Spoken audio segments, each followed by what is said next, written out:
तो चलिए बढ़ते हैं आज की कहानी की ओर। दोस्तों, रात के ठीक 10:30 बज रहे थे। ठंड के इस मौसम में मैं टैक्सी के अंदर सफ़र करता हुआ अपनी मंजिल की तरफ निकल रहा था, लेकिन तभी टैक्सी को एक बहुत ही ज़ोरदार का झटका लगा। झटका लगने की वजह से मैं समझ गया कि कुछ तो हुआ था, इसलिए मैंने टैक्सी ड्राइवर आशुतोष से पूछा, अरे क्या हुआ आशुतोष जी, टैक्सी बंद क्यों हो गई? तभी आशुतोष ने कहा, अरे भाई साहब, टैक्सी को बंद नहीं किया है, टैक्सी बंद हो गई है, रुको ज़रा मैं उतर कर देखता हूँ। उसके बाद ड्राइवर साहब गाड़ी से नीचे उतरे और अपनी टैक्सी की जांच करने लगे।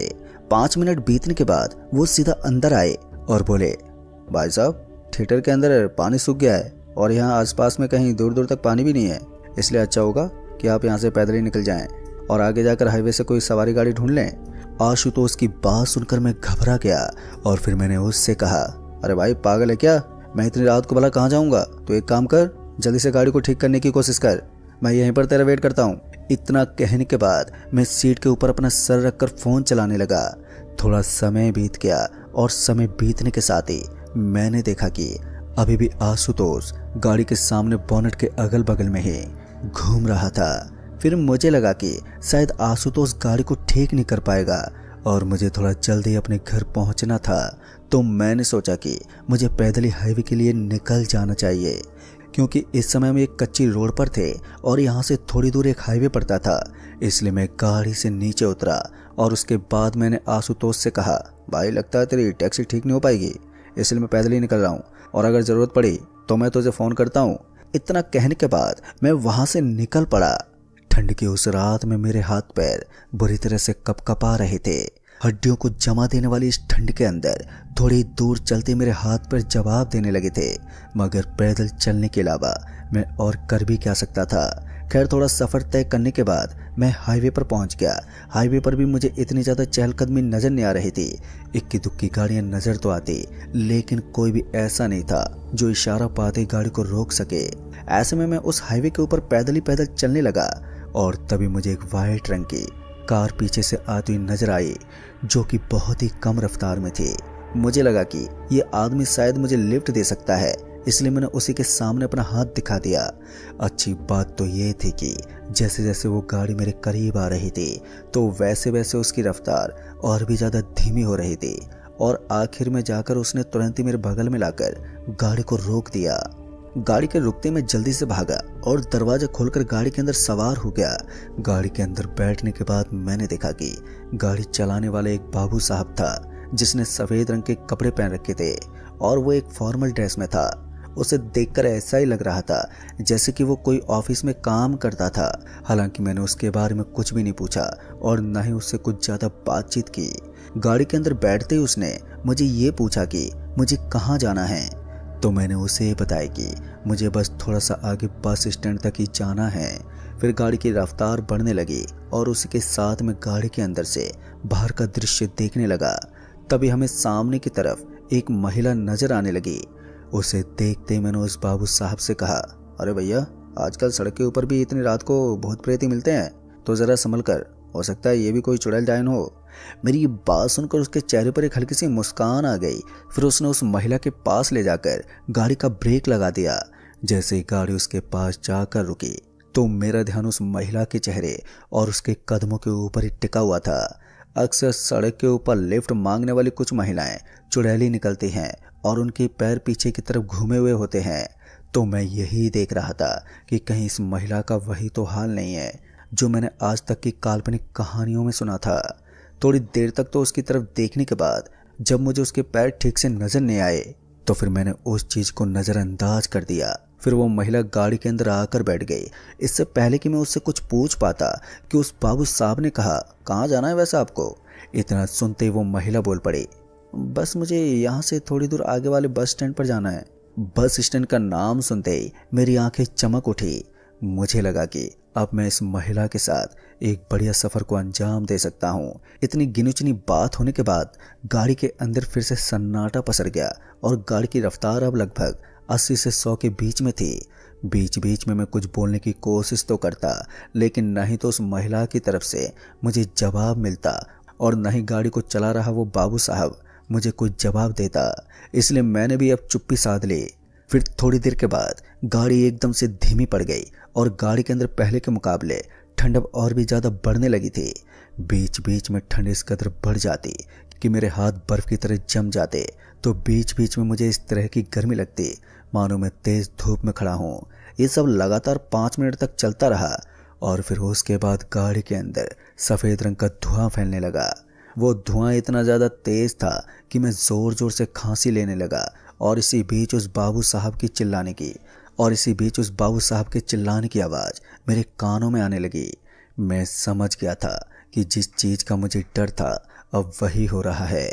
वो बाबू साहब दर्द के मारे चिल्ला रहा था और इतने में ही खून की कुछ छींटें मेरे हाथ पर आकर टपक गई। इतना तो मैं समझ गया था कि यहाँ पर कुछ बहुत ही भयानक चल रहा है। हालांकि उस सफ़ेद धुएं के अंदर मुझे कुछ ठीक से नज़र नहीं आ रहा था। फिर उसके बाद मैंने भी मौका पाते ही गाड़ी का दरवाज़ा खोला और तुरंत ही गाड़ी से नीचे कूद गया। नीचे कूदते मुझे एहसास हुआ कि उस पक्की रोड के ऊपर मेरे हाथ पैर बुरी तरह से छिल गए थे और उनके अंदर से खून आने लगा था। मगर इसके बावजूद भी मैंने किसी तरह से अपने आप को उठाया और अपने पाँव को घसीटते हुए सड़क के किनारे जाकर बैठ गया। अभी अभी मैं जिस सफ़ेद कार के अंदर से नीचे गिरा था वो सफ़ेद कार भी वहाँ से थोड़ा आगे जाकर रुक गई और उसके चारों दरवाजे एक साथ खुल गए। तभी मैंने देखा कि बाबू साहब अब भागते मेरी तरफ आ रहे थे। उसके सर के अंदर से खून बह रहा था और उनकी गर्दन को भी किसी ने काटा हुआ था। फिर मुझे समझने में ज़्यादा टाइम नहीं लगा कि ये करतूत इस महिला की ही थी और वो एक प्रेत थी। बाबू साहब के चेहरे पर उनका खौफ साफ साफ नजर आ रहा था। लिहाजा मैं भी उठा और उसके बाद उनको अपने पीछे आने को कहने लगा। बाबू साहब तक तो ठीक था, लेकिन जैसे ही मैंने उस महिला को देखा तो मेरे पांव तले जमीन खिसक गई। जिस महिला को इतनी देर से मैं शांत स्वभाव का समझ रहा था, उसके उस भयानक रूप को देखकर तो मेरी आंखें फटी की फटी रह गई। दरअसल मैंने देखा कि उसका जबड़ा फटा हुआ था और उसके सर के ऊपर लाल लाल रंग के मुझे 2 बड़े बड़े सींग नजर आ रहे थे। वो एक शैतान ही थी जो हम दोनों को कभी भी कुचल सकती थी। लेकिन वो कहते हैं ना, किस्मत का खेल भी बड़ा अजीब होता है। जहां हम दोनों को अपनी जान की पड़ी थी कि तभी एक बस वाले ने उस भयानक महिला को एकदम से कुचल दिया और उस बस वाले ने थोड़ी देर के लिए ही सही, लेकिन उसके कदमों पर ब्रेक लगा दिया। बस उसके ऊपर से निकल गई और उसके नीचे गिरते ही मैं और बाबू साहब हम भागते हुए उस बस के अंदर चढ़ गए। दरअसल हमने देखा कि वो एक बारात की बस थी जिसके पीछे एक पर्चा लगा हुआ था, पर इस समय वो बस पूरी तरह से खाली थी। हम दोनों के अलावा उस बस के अंदर उस बस का ड्राइवर ही था। ड्राइवर ने जल्दी से दरवाज़ा बंद करने का इशारा किया और इशारा पाते ही मैंने 1 सेकंड का भी टाइम नहीं लगाया और तुरंत ही उस बस के दरवाजे को बंद कर दिया। फिर जैसे ही दरवाजे को बंद किया तब जाकर मेरी सांस में सांस आई। लेकिन तभी उस ड्राइवर ने कहा, अभी तक हम सुरक्षित नहीं हैं, पहले से भी ज़्यादा खतरा अब हमारे ऊपर मंडराने लगा है। तुम दोनों बस के अंदर मौजूद सारी विंडो को बंद कर दो और हाँ, लगातार भगवान का नाम जपते रहना। अगर हमने एक भी गलती की तो फिर इसका अंजाम हम अपनी जान देकर चुकाएंगे। दोस्तों, उस बस ड्राइवर की बात सुनकर हमने अपनी गर्दन हिलाई। बस ने रफ्तार पकड़ी। तभी हमें सड़क के बीच में सफ़ेद रंग का वो धुआं नजर आने लगा, लेकिन बस ड्राइवर बड़ा ही तेज था। उसने रफ्तार को और भी ज़्यादा बढ़ाया और उसके बाद उस सफ़ेद धुएं को महज 2 सेकंड के अंदर काट दिया। उस बस ड्राइवर को देखकर ऐसा लग रहा था जैसे कि वो इन चीज़ों का मास्टर हो, क्योंकि उसकी कही गई हर एक बात सच साबित हो रही थी। तभी उसने बताया था कि थोड़ा सा आगे टर्न लेने के बाद हमें मुसीबत का सामना करना होगा, और हुआ भी बिल्कुल ऐसा ही। हमें सड़क के बगल में करीबन 7-8 महिलाएं एक साथ हमारी बस के साथ साथ भागती हुई नजर आ रही थी। उन महिलाओं के चेहरे की दशा बिल्कुल एक जैसी थी। जैसा कि हमने पहले उस महिला को देखा था, बिल्कुल वैसे उनके साथ भी था। उन्हें देखकर हमें घुटन हो रही थी, लेकिन हम भगवान का नाम भी जपते जा रहे थे। तभी बस ड्राइवर ने कहा, सुनो, अब तुम दोनों अपनी आंखें बंद कर लो और हाँ, गलती से भी अपनी आंखों को मत खोलना। अगर तुमने आंखें खोल ली तो फिर इस भयानक दृश्य को तुम सह नहीं पाओगे। उस बस ड्राइवर की बात मानकर मैंने अपनी गर्दन को नीचे झुका लिया और उसके बाद अपनी आंखों को बंद कर लिया। अब मैंने सब कुछ भगवान पर छोड़ दिया था और अब जो होना था वो या तो वो बस ड्राइवर करने वाला था या फिर सब कुछ भगवान भरोसे था। फिर कुछ देर तक तो बस स्पीड से चली, मगर उसके बाद अचानक ही बस को एक तेज झटका लगा और झटका लगने का सिलसिला हर बार कोई ना कोई मुसीबत खड़ा कर ही देता था। इसलिए मैंने इस बार आंख नहीं खोली, लेकिन तभी मुझे अपने बगल में से बहुत ही जोर के चीखने की आवाज आई और इस आवाज ने मेरे होश उड़ा दिए। गलती से मैंने भी अपनी आंखें खोल ली तो मैंने देखा कि बाबू साहब डरे हुए थे और उनकी आंखें बड़ी बड़ी हो गई थी और वो मेरे पीछे की साइड में देख रहे थे। तभी उस ड्राइवर ने चिल्लाते हुए कहा, अरे मूर्ख, मैंने तुम दोनों को कहा था कि अपनी आंखें बंद रखो। उसकी इतनी सी बात सुनते ही फिर से मैंने अपनी आंखों को झट से बंद कर लिया। आंख बंद करने के बाद भी मुझे इस स्थिति का एहसास हो रहा था, लेकिन अच्छी बात यह थी कि अभी तक बस ड्राइवर सही सलामत था और मुझे विश्वास था कि जब तक वो सही है तब तक हम सुरक्षित हैं। फिर कुछ देर तक तो बस के अंदर इसी तरह उथल पुथल मचती रही, लेकिन थोड़ी देर के बाद सारा माहौल एकदम से नॉर्मल होने लगा। फिर उसके साथ ही बस ड्राइवर ने कहा, अब तुम दोनों अपनी आंखें खोल सकते हो। फिर जैसे मैंने अपनी आंख खोलकर देखा तो मैंने पाया कि मैं उस बस स्टैंड पर पहुंच गया था जहां पर मुझे जाना था।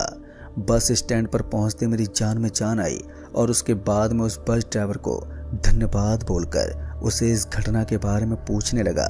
तब जाकर उस बस ड्राइवर ने बताया कि दरअसल यहाँ पर करीबन 3 साल पहले एक लड़की रात को अपने किसी दोस्त के बर्थडे पार्टी से घर लौट रही थी और घर लौटते वक्त उसकी स्कूटी बीच में खराब हो गई। फिर उसने आधी रात को जब किसी आदमी से लिफ्ट लेने की कोशिश की तो उस आदमी ने उसे लिफ्ट तो दी, लेकिन उसके साथ बहुत ही घिनौना काम किया और चलती हुई गाड़ी के अंदर से उसे नीचे फेंक दिया और साथ ही उसको वहीं पर मार दिया। फिर उसके बाद से उस लड़की की आत्मा यहीं पर भटकती है। कहते हैं कि वो लड़की अब आने जाने वाले सारे मुसाफिरों को अपना दुश्मन मानती है, जिस वजह से रात में यहाँ पर कोई भी गाड़ी नहीं रोकता और जो आदमी एक बार उस लड़की के बगल में लाकर अपनी गाड़ी रोक लेता है तो उसके बाद उस लड़की से उसे कोई नहीं बचा सकता। तुम दोनों किस्मत वाले हो जो अचानक मुझे सड़क के ऊपर भागते नजर आ गए। हालांकि मुझे वो लड़की वगैरह कुछ भी नजर नहीं आई थी, क्योंकि वो उसी को दिखती है जिसके साथ ही सब हादसा होता है। दोस्तों, जैसे जैसे मुझे वो बताता जा रहा था वैसे वैसे मेरे कान खड़े होते जा रहे थे।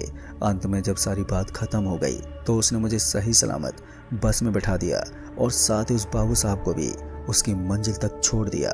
फिर उसके बाद मुझे लगातार 7 दिन तक तेज बुखार रहा और फिर मैंने अपने ही गांव के पुजारी बाबा से अपने घर के अंदर हवन वगैरह करवाया और तब जाकर मेरी हालत नॉर्मल हुई।